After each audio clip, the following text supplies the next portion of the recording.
Ayer Santa Cruz ha estado de aniversario, la ciudad de Santa Cruz, más de 450 años de un trabajo esforzado con mucha historia, y la industria azucarera tiene mucho que ver justamente con este desarrollo de Santa Cruz. Hoy tengo el gusto de conversar con don Miguel Napoleón Montero, que es el presidente de los cañeros en Santa Cruz, que está acompañado ahora, le he escuchado decir, de su yunta, el ingeniero Fernando Aníbal García, que además es escritor, catedrático. Él ha escrito esto de la industria azucarera justamente en nuestro país. ¿Cómo están? Bienvenidos, don Miguel. Buenas, gusto de saludarla. Solamente una precisión. Adelante. En realidad soy el director de Relaciones Externas de la Corporación Unagro, una de las empresas productoras de azúcar, alcohol y ahora productora de energía. Exacto. Pues aquí estamos al día siguiente de un día que es importante, icónico en la vida de Bolivia, yo creo, porque es el día que nace Santa Cruz y es el día en que nace la caña de azúcar. Cuando llegó Ñuflo de Chávez, sí, trajo en su morral la semilla de caña, la plantó y al año le escribió una carta diciendo: dase en esta tierra abundantemente la caña y de ella podemos vivir. Y desde ese día nace la historia de la caña. Pero además, según las fechas, llegó un día de carnaval. ¿Ah, sí? Y como en Bolivia en ese momento no existía Bolivia, ¿no? En ese momento no había carnaval, también nace el carnaval. Claro. Qué y interesante. otras cositas que le vamos a ir contando en el camino. Muy bien, muchísimas gracias, gracias. Ingeniero, usted que ha escrito esto, a ver, perfecto. Llega con Ñuflo de Chávez, la caña, da en Santa Cruz, poco a poco van haciendo parte de la historia y también de la economía de Santa Cruz, ¿no es cierto? La producción cañera. Buenas noches, es un gusto estar aquí. Realmente es así. Cuando Ñuflo de Chávez llegó por primera vez a esta región y fundó Santa Cruz de la Sierra, donde se encuentra ahora San José de Chiquitos, pues bastante cerca, trajo la caña de azúcar. Se ha sembrado la caña de azúcar, pero no solamente era caña de azúcar, sino que al sembrar caña de azúcar estaba sembrando sociedad. Porque desde ese momento la caña de azúcar, o el cultivo y el procesamiento de la caña de azúcar, significó la generación de una cultura. El hecho de la producción azucarera en el oriente boliviano se ha transmitido de generación en generación y ha ejercido una fuerte influencia en la cultura del oriente boliviano hasta el día de hoy. ¿De qué manera ha ejercido influencia? Estábamos hablando de historia, de economía, de cultura, porque es decir, mucha gente que vivía justamente de la producción en el campo, cuando llega a meterse en esto de la producción cañera, ha cambiado, obviamente, hasta su visión de mundo. Solamente un par de puntualizaciones que creo que son interesantes. Cuando llegaron los españoles, vinieron solos, acompañados con indios desde Asunción, pero vinieron sin esposas. Ellos procrearon acá, se unieron con nuestros ancestros, con nuestras mamás, con nuestras abuelas, y de ahí nació esta raza mestiza que somos los cruceños. Pero también cuando ellos llegaron y vieron que en las chozas las ventanas y puertas eran pequeñas, dijeron los españoles: ahí vive gente muy chiquita. ¿Cómo? Y desde ese día somos chiquitanos. Ah, de ahí viene lo de chiquitano, qué interesante. Ñuflo nos trajo cultura y nos trajo historia. Qué interesante lo que usted me acaba de contar. Esto para muchas personas que evidentemente no conocemos a ciencia cierta cómo se ha generado toda esta historia y que tiene que ver, que tiene como punto principal la producción de la caña en nuestro país y en el oriente boliviano. A ver, ingeniero, ¿qué más me puede usted contar de detalles que tienen que ver con la historia en torno a este tema? Sí, hay varios hitos históricos o acontecimientos que tenemos que marcarlos, resaltarlos, que han ocurrido en la historia cruceña.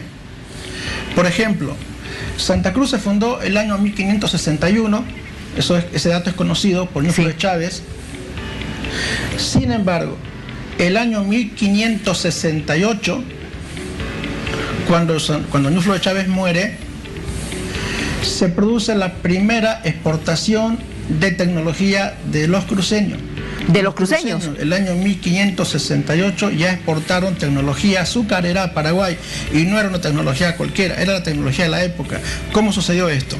Cuando Ñuflo de Chávez fundó Santa Cruz en 1561, un ayudante de él, que era uno de sus capitanes, lugarteniente, era el capitán Juan de Garay, que le ayudó a formar la ciudad, a trazar las calles, la plaza, a hacer el ordenamiento urbano de la Santa Cruz de esa época. Sí. Cuando Ñuflo de Chávez muere, en 1568, Juan de Garay no se queda en Santa Cruz, sino que se va a Asunción con un grupo de personas, y entre ellos se lleva de Santa Cruz un maestro azucarero especializado en la elaboración de azúcar. Se lleva la tecnología de las pailas, la forma de hacer melado, la forma de hacer el control de calidad, los métodos de siembra. La caña tiene que sembrarse de esta manera, se siembra la distancia de los surcos, la profundidad de la tierra, cómo se combaten las plagas. Toda esa tecnología la llevó en manos de un maestro azucarero y de muchas herramientas a Asunción. Posteriormente, Juan de Garay, pasaron los años, de Asunción se va más al sur y funda Buenos Aires. Entonces, quien fundó Buenos Aires fue alguien que estuvo antes aprendiendo cómo se funda la ciudad de Ñuflo de Chávez. Pero no solamente eso, lo más interesante es que se lleva tecnología de Santa Cruz. Ese es uno de los hitos importantes que no se conoce.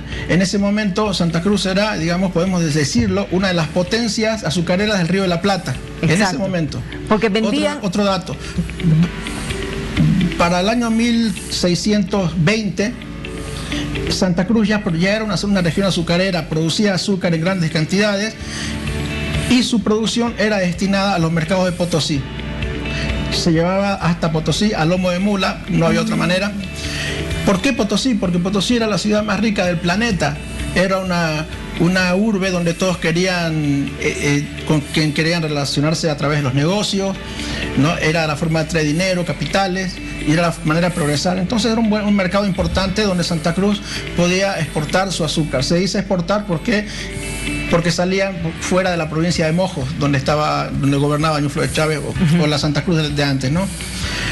Y en ese momento, en el año 1620, uno de los ingenios azucareros más importantes de Santa Cruz, el más grande de donde tenemos noticia, era el ingenio de la señora Catalina Polanco.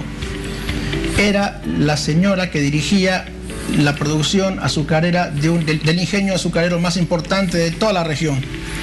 En una época donde el conquistador era un hombre, donde el que dirigía la economía de un pueblo era un hombre, donde el que gobernaba era un hombre, donde el que abría calles y caminos era un hombre, en ese momento quien hacía todo eso en Santa Cruz era una mujer, la señora Catalina Polanco. Ese es un dato de color porque es poco conocido. Esto lo hemos encontrado en los archivos históricos de Sucre, y tenemos hasta la firma de la señora.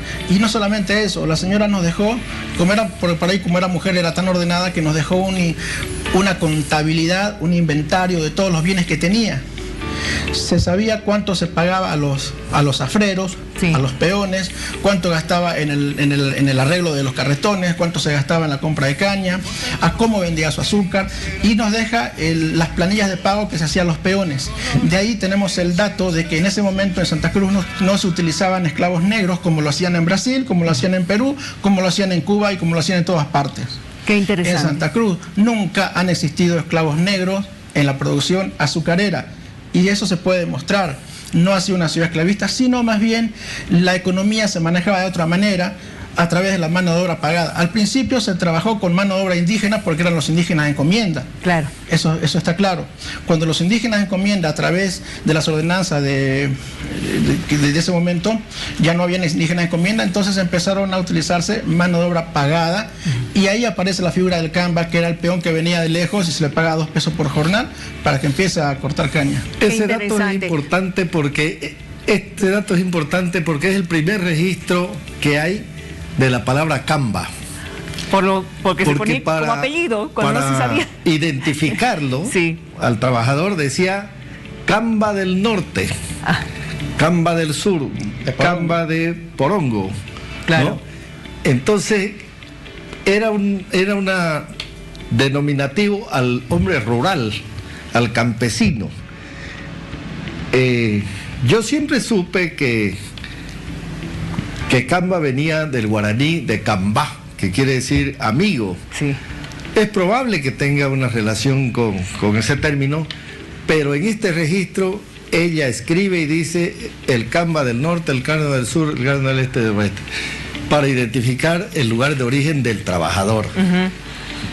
Don Miguel. Y así mismo vemos que existe para esa época lo que se llama la división del trabajo, porque se hacía una distinción, la señora hacía, se nota en su documento, había un equivalente a gerente, que era el mayordomo, habían los peones, habían los que trabajaban en la molienda, los maestros azucareros, tenía un organigrama de su empresa. Entonces se hablaba de lo que es la distribución del trabajo. Mucho antes que Adam Smith saque sus famosas teorías, en Santa Cruz ya se veía, se perfilaba como una sociedad precapitalista, y esto es todo un acontecimiento. ¿Por qué? Porque en ese mismo momento en Brasil se producía azúcar, pero a través de esclavos.